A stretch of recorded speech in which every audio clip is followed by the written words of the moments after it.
ना ना, it is also for residential. आणि जेन्ना लोकांचो बोवाळ जालो तेन्ना पासून electricity department and power minister has stop saying this. पूण दिस इज अ फॅक्ट. जसे ते प्री पेड मिटरिंग एनफोर्स करतले म्हणून सांगला, टाइम ऑफ डे मिटरिंगूय एनफोर्स करतले. That is the only benefit of smart meter for the department. There is zero benefit for the consumer.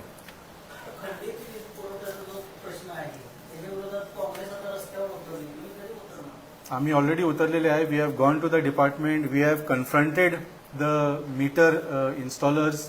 आणि जसं सांगितलं, इलेक्ट्रिसिटीचा मुद्दा जो आहे that Aam Aadmi Party has made it a national issue for elections also. म्हणजे अमित शाह जेन्ना कॅम्पेन करता ताका सांगचें पडटा की आम्ही 200 युनिट फ्री लायट दितले म्हणून.